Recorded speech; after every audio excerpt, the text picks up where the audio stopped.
Um, we're going to talk a little bit about Elizabeth Kubler-Ross. So Elizabeth Kubler-Ross, I told you this the other day, kind of like a recap, and then I'm going to show you a video on David Kessler and the sixth stage of the grief process. Elizabeth Kubler-Ross, many, many years ago, she's passed on a few years back.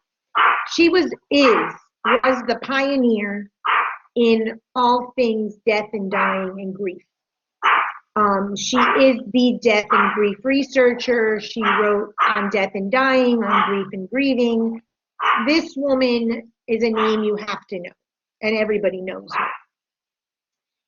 What's interesting is she developed this model of death and grief. And what we've understood is that these 5 stages that we go through, everyone who's experiencing grief, whether it's a divorce or a loss, a death or losing a job or whatnot, go through these stages. And for a very long time, it was misinterpreted that you go in these stages in a linear fashion. So the acronym is DABDA, D-A-B-D-A. First is denial. Second is anger.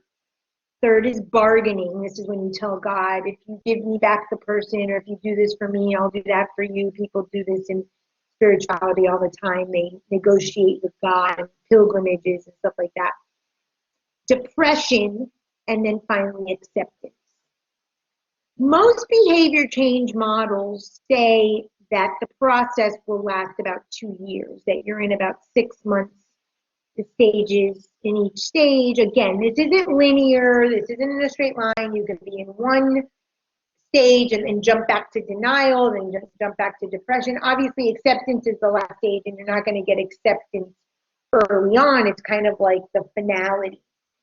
But years later, David Kessler, who you'll see in a video today, suffered a great loss. He had been working with Kubler-Ross, and he decided that there was a 6th stage to the grieving process.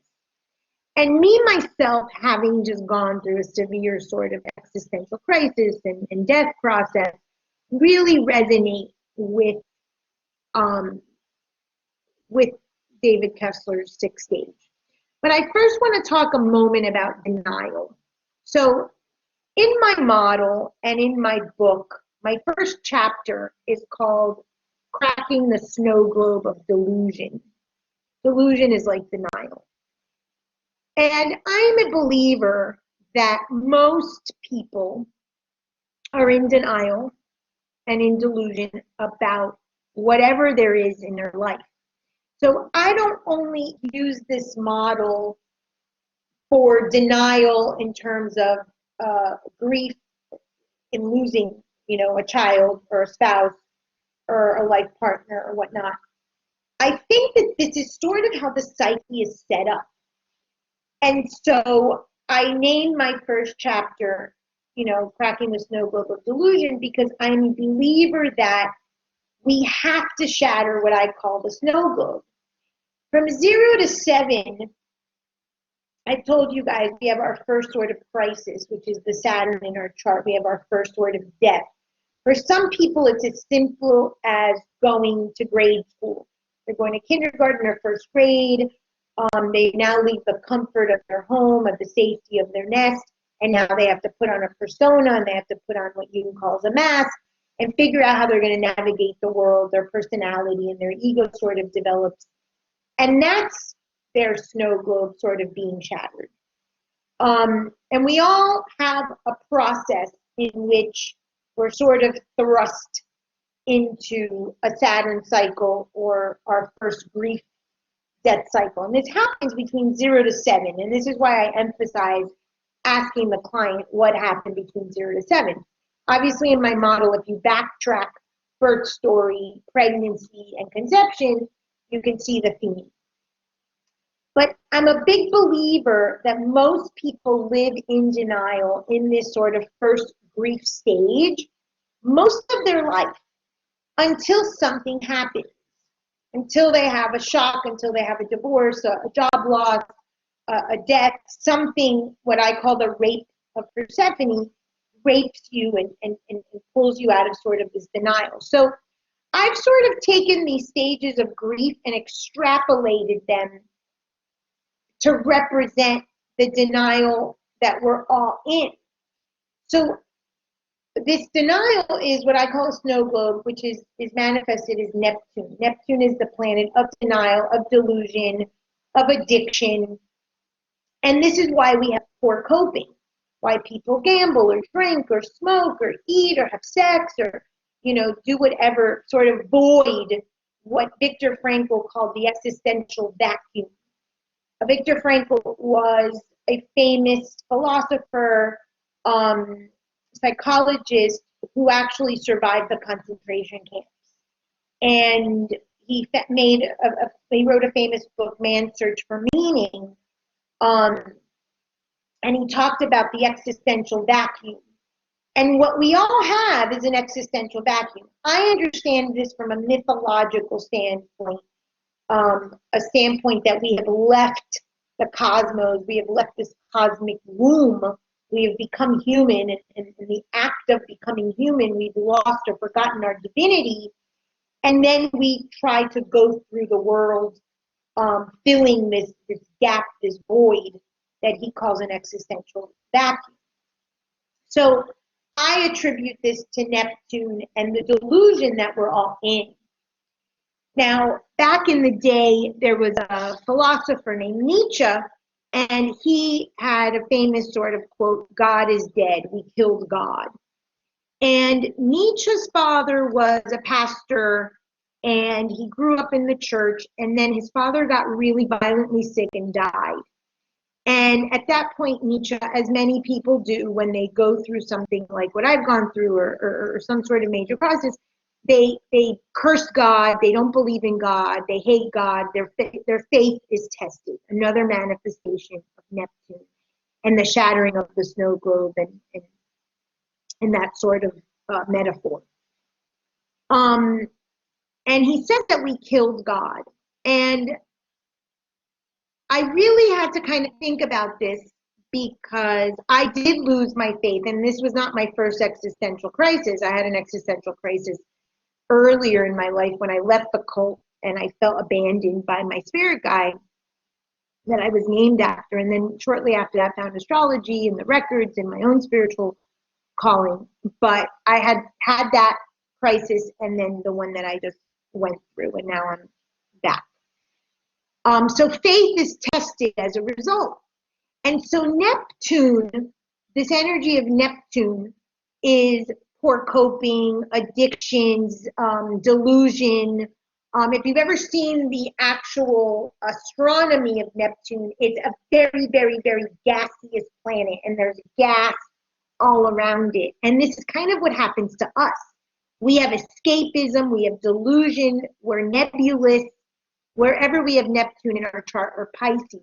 And that's what makes Pisces people like myself so connected spiritually, and why we're such good psychics, mediums and things like that, is because we're able to sort of float in that energy of, of the universe rather than sort of being grounded in earth.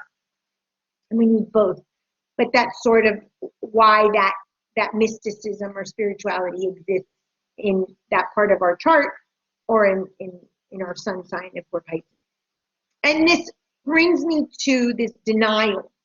So Elizabeth Kubler-Ross, her first stage of denial, of grief, was, and mind you, she wrote For Death and Dying. We have then extrapolated that to any sort of grief, and I'm kind of taking this to a larger existential grief. This is my theory, my beliefs.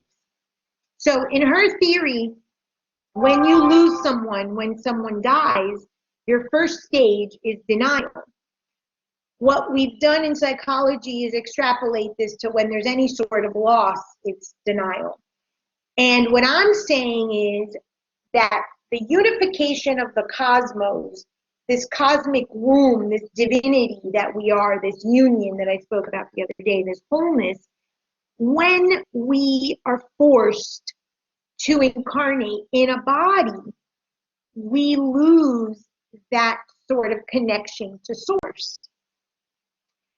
and we're now human, flawed, and this is the denial that we have. We deny our divinity. We deny our godness. We deny the fact that we are part of the universe, part of the cosmos. And we live our life trying to fill this void with things. And how this manifests in our childhood or in adulthood, some people are fortunate enough, everybody in my belief, through 0 to 7 has a leaving of the home or the snow globe or this childlike innocence or killing God, as Nietzsche said. But some people don't realize it until much older, when their parent dies or they suffer from an addiction or they get a divorce. So sometimes we don't recognize the wound or this leaving the snow globe or shattering the snow globe until we're much older. But it is stored in our psyche, in my opinion, at conception, through birth, pregnancy, through birth, and then the story manifests at 0 to 7. So that's why I ask clients about 0 to 7. But at whatever point that this happens in your life, when you become aware of it, there is a denial that this is happening. And so I believe that actually the phase of denial existentially begins at conception. That's when we have sort of made this decision, the soul, that we're leaving heaven, that we're being sort of expulsed, so to speak, from the Garden of Eden, and we're taking this imperfect form. And we live in denial, and why everybody has a poor coping. Everybody. It might be biting your nails, it might be insignificant, it might not be something that affects you dramatically like an addiction or something, but everybody has some poor coping skill. So when my kids were little, I used to use this metaphor of eating, because eating was my poor coping. And I would tell my kids, don't eat the chocolate cake. Juan Pepe, I made this fictional guy of Juan Pepe, this character, isn't coming back. It was like the guy who dumped you isn't coming back, so don't eat the cake to try to soothe that hole. And that became like a running joke in my family with my kids. Juan Pepe is not coming back. So whatever it is that you're trying to fill, this void, really originates from this existential crisis that you have at the moment of conception, where the soul has now agreed to leave the divine union with the cosmos and embody this imperfect, flawed form. And this starts the crisis. So we live our life, in my opinion, in this denial. And I oftentimes say to my clients, I'm here to shatter your snow globe. I'm here to sort of shatter this delusion that you have about yourself, about how you think things work, or this suffering that you've created, so that you can move into the next stages. So I'm using Kubler-Ross's stages, but like I said, I'm sort of extrapolating out to a larger existential meaning. And then what happens, the next stage, and again, these aren't linear, but we can see them progress, is anger. And most people are angry about something. That's why we're violent. It's why oftentimes we have a lot of sex. It's why we yell at people. It's why we self-sabotage. This is a manifestation of anger. And anger is simply hurt and fear. And it comes out pretty violent. And the other form that anger manifests, and if we go to astrology, is through the planet Mars. And Mars is the planet of ego. It's the planet of passion, of impulsivity, of movement, of going through life, doing.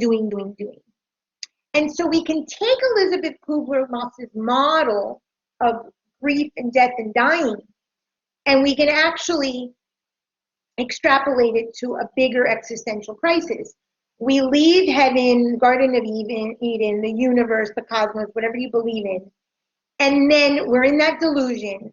And then because we've sort of been kicked out of this perfect union, we now are angry. And the anger is manifested in some people as violence, absolutely, war, people go to war or whatnot. But for most people, especially in the Americas, as passion, impulsivity, ego, achievement, I have goals, and that's what Mars is in the chart. So where you see Mars in your chart, or Aries, speaks of how you manifest your anger or try to direct the ego to make up for the fact that you're imperfect. And that's really what's behind goals and competition and thriving. Now, we need that. We have an ego. It's necessary. It's our mask to navigate the world. There's nothing wrong with that. But when you see someone so hyperactive in that competitive nature or violence or anger, it is an issue related to anger, that their inability to accept or cope the fact that they are human. That really is, and they're trying to be a superhuman. So I always name my ego Jafar from the Aladdin story. And today I was reviewing some old things that I had posted a while back on Instagram. And I have this image of a superhero, and I say, I'm turning in my superhero costume to become human. And one of the things that we kind of have to help clients understand is that they're human. We inherent in the stories, inherent in our mythologies, inherent in the collective unconscious is this idea that we are gods, and we are gods. But like gods of Greek mythology or all mythologies, we're flawed. And that's the problem that human beings have problems with. So in our psyche, we're like, okay, we've been kicked out of heaven, kicked out of the Garden of Eden, kicked out of this perfect union with the cosmos, with God, whatever you want to call it. And now we have to demonstrate to the world that we are godly, that we are worth it. And this is where we go awry. This is where people just go crazy. They accumulate, they're doing, it's what I call doing rather than being. And in Buddhist psychology, it's all about being and sitting with the pain and feeling things and accepting ourselves. But in Western culture specifically, we are taught that doing is our identity and is our worth. And this is where you're going to hear the client. And this is in alignment with Kubler-Ross's anger. Next is bargaining. Bargaining has to do with making a deal with God or the cosmos. If you bring this person back, or if you let me have one more chance, or if you give me this, I will give that. And a lot of people on a spiritual path go on pilgrimages, which I'm all for pilgrimages and I love them. But a lot of times it's because we're trying to like show God, look what I'm doing for you. If you save my loved one from this illness, or if you save my marriage, then I will give this back to you. And this is our attempt to unify our humanness and our divinity, what I call finding your divinity through your humanity. We're trying to bargain with God or the universe that we are in fact divine, and we will live our best life or have our highest self sort of show up, our character, our integrity, if only we are sort of gifted back this person, or this wound is taken away, or this pain is taken away. And a lot of people live in this exchange, and I see this a lot in the spiritual realm, in spiritual circles, where people are like, oh my God, you know, can I make an offering? Can I do a ritual? Can I do a ceremony? Can I do a pilgrimage to remove this pain? So this is a pretty common sort of thread in my line of work. Then we have depression. And depression doesn't always manifest as blatant depression, tied up on a couch or a bed, you can't get up, you can't go to work. There's many levels and layers of depression. But depression is what I see existentially when people have to confront the reality that they're human, and that they're not this superhero, and that they are just human, they're flawed. And this is a lot of times where clients come to me. And so people will show up at your practice depressed, or what they call depressed, or in an existential crisis, because their snow globe has now been shattered. They have now realized that they are not God. They have now lost their job, or they didn't win the gold medal, or whatever it is. They got the injury. And now they've been forced to be human. So when I was going through this, my whole process, I rekindled a relationship with a childhood friend, and who was also going through his own sort of depression. And I would call him up like depressed and crying, and he's like, Francis, you're just human. You're just normal. And I'd be like, how dare you tell me that? Like, I was almost insulted at the fact that he called me human and me normal. Like, I'm not normal. I'm special, you know? Now, my type of special, because my whole myth is Hephaestus thrown to the bottom of the ocean. I'm the doormat of the zodiac. That was my story, but it's still special. You still find specialness in your wound. You still find specialness in being overweight or being the outcast or being dethroned, or your brother was born and you were shoved to the back of the line, or you're the class clown. You still find specialness in your wound. That's what's interesting. That's what the story of Chiron and the mythology of Chiron is. And when I say Chiron is the language of your wound. So mine was definitely being the black sheep of the family, but that was my specialness. And here I'm going through this crisis, and I have my friend reminding me on a daily basis, and I'm very angry about it, that I am normal, that I am human, that basically he's saying you're not special, you're just like all the rest of us. And I was having a bit of a temper tantrum. This is the depression. The depression sets in when you realize that your denial, that your achievements, that your coping is all bullshit. You know, basically, you are human like the rest of us. There is something special about you because you all have a divine spark. We all did come from the cosmos, and we do have our purpose, and we do have to come find our meaning and whatnot. But really, we're just human, and we're just part of this community of humanity, and we all have something to offer, but we all have something to work on. And so when we start deconstructing our myth or our story, like I say, you know, change your story, change your life. I don't necessarily know if you change your story, to be honest with you, but if you understand your story, if you can deconstruct your story and realize that you created this story because all you wanted to do was be special, then it kind of gets some insight. And that leads you to acceptance. And so what I've understood is when you get to acceptance, when you understand that your wound is from understanding that you're human, accepting that you're human, that your family or your childhood or your rape or your traumas are all part of sort of this divine plan, if you will, to get you to accept that you are divine as well as human, all in one form. Hence, you know, Jesus' beautiful story as God and human all in one. That's us. But in the acceptance, what I've gone to understand is we now have to go back to that snow globe. We do need faith. We do need spirit. We do need to use David Kessler, who is the student and then became the colleague of Kubler-Ross, and he developed the 6th stage of the grief process, is finding meaning. And so the other day I posted, reconnect to your snow globe. So I'm all in the business of shattering snow globes. Let's get out of delusion. Let's understand our wound. Let's understand our myth.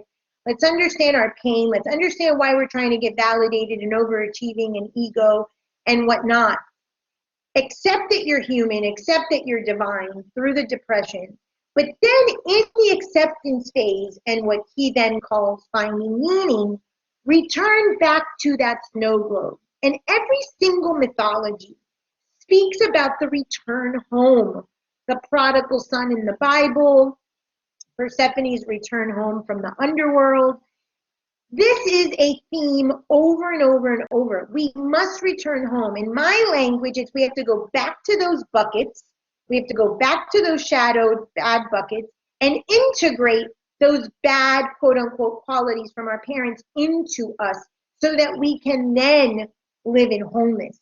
But we've got to go back home. You've got to go back to that snow globe, reconnect, and find a lesson or a meaning, or reconnect. In my case, it was reconnecting with my spirit guides, with my faith. For some people, it's their religion. For some people, it's, you know, a belief that they have. Whatever it is, whatever that snow globe was from childhood, you have to come back home, and you'll find that in the Neptune or the Pisces in your chart, where you kind of have to reconnect to. And I'm a believer now that I've sort of come full circle that yes, the snow globe shattering, the delusion, getting out of the delusion to see clearly Persephone did. She needed to leave her mother's side. She was intoxicated by these narcissus flowers. Your delusion, your story, your childhood, your trauma, whatever that is going to keep you in denial. You've got to pull away, and then you have to return back home. And I always tell clients that enlightenment isn't this thing about leaving the body. It's not about having this, oh my God, out of body experience. People are kind of delusional in what spirituality looks like. Enlightenment is simply, I say in 3 sentences, chop wood, get enlightened, chop wood. Chop wood refers to what your life looks like. In my case, it's a teacher, it's an Akashic Records reader, it's a parent, it's a homeowner, whatever that looks like. That's my life. I go through my crisis in Kubler-Ross's stages of grief. I go through those stages of grief. I shatter the snow globe of delusion. I go through the anger. I go through the bargaining. I go through the depression. And then on my return home, I chop wood again. My life looks exactly the same, and you guys have experienced me going full circle. I'm the same person, the same mother. Now I'm back to teaching. I'm back to reading. I'm back to home ownership. Like, I came full circle. I'm chopping wood again. The process of enlightenment, to use Kubler-Ross, is those stages of grief. The process is understanding, in my words, your divinity through your humanity. That you have kind of been expelled or expulsed from this sort of cosmic energy as a whole, embodied in this flesh, but that divinity lives in you. And when you come full circle and understand that your life looks exactly the same, there have been accounts of people that have given away all their money, millionaires. They've gone on some journey, on some pilgrimage. They come back, they write a book about the experience, and then they get their money back because they're money makers or whatever their story is, and their life looks the same. It is the internal process that is the enlightenment. And so we get caught up in spirituality looking a certain way, or we have to dress a certain way, or we have to, go on these trips. None of that's true. You can do this from your couch.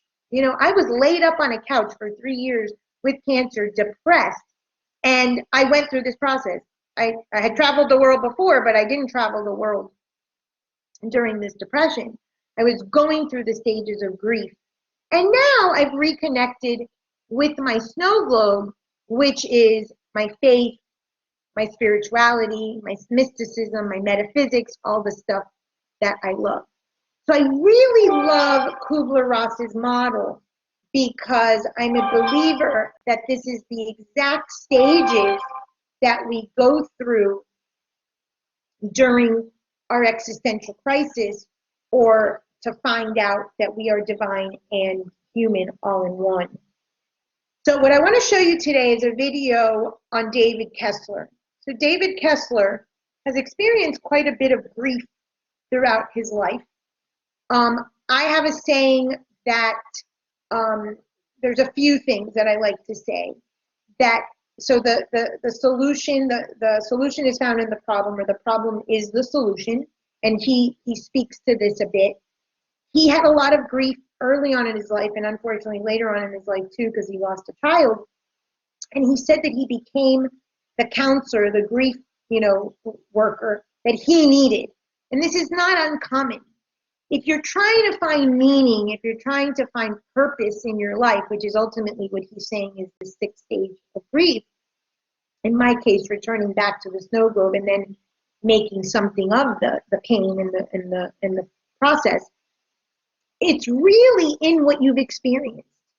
Your story, or your Saturn in your chart, tells you the meaning, tells you the process of you turning from lead to gold, taking this lead, this hard, burdensome experience, and making meaning out of it.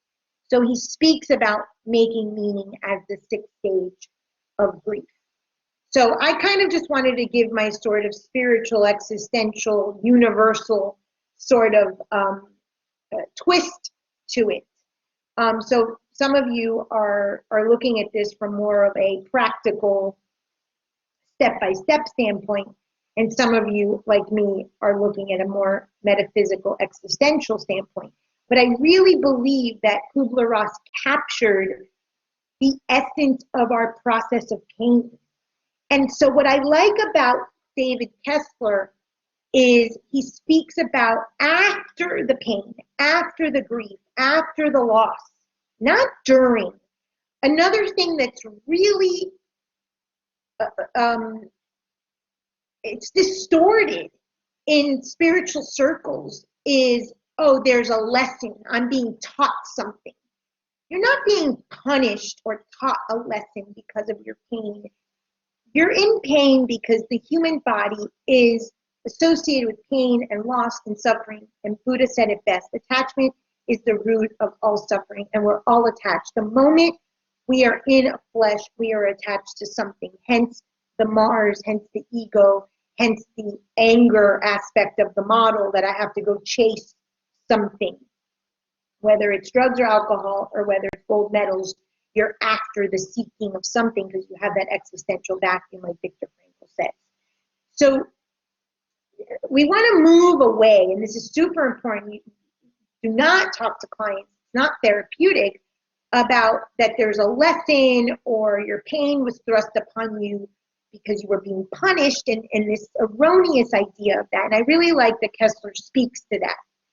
The other thing that he says, which I find beautiful, is to not find meaning in the death per se, and he's specifically speaking about the death of his son. But what is the meaning of the person or the experience in your life? It's a very, very different take on it. And I have to say, I was definitely one that wanted to find a meaning in everything, and everything was a lesson. I mean, I've learned this through a death process, that it's not like this. So I really like the way he articulates it. There is a meaning, and in his case, he says, what would have been worse to losing my son was to have never met him. So it's about finding gratitude in the experience, and that I can get behind. I like actually the word grace better. Carolyn Mace talks about grace a lot, and I really resonate with things being experienced, being reverence and grace. Those are two words that I try to live by. And I see this as the sixth sort of step, or the return home to that snow globe. Your snow globe, when you come back, so chop wood, get light, chop wood, when you come back home, the return home, like in all of these myths, your snow globe is still shattered. It's being pieced together with scotch tape and duct tape. Don't get me wrong. You're not back in a delusional state. But what you do understand is you can go back home, whatever home is to you, whatever that snow globe is to you, with reverence and grace that you have this, that you have these people, that you have the experience, that you learn something from it, but not in a punishing sort of way, which was definitely my attitude pre what I just went through. And so I think that these Kubler-Ross and Kessler have really captured in their sort of earthly, mundane, death and dying, grieving concepts of the stages, a larger existential, spiritual, technique. And it really resonates with me because it's their language, but it's my model in their language. And I just thought that was something I wanted to explain to you guys about how to use this model beyond a client losing a loved one. That this is actually the process of the soul. The soul is in grief. The moment that soul decides to incarnate, it already starts the grief process, because it has left heaven, God, the cosmos, the universe. It has left this perfect cosmic womb.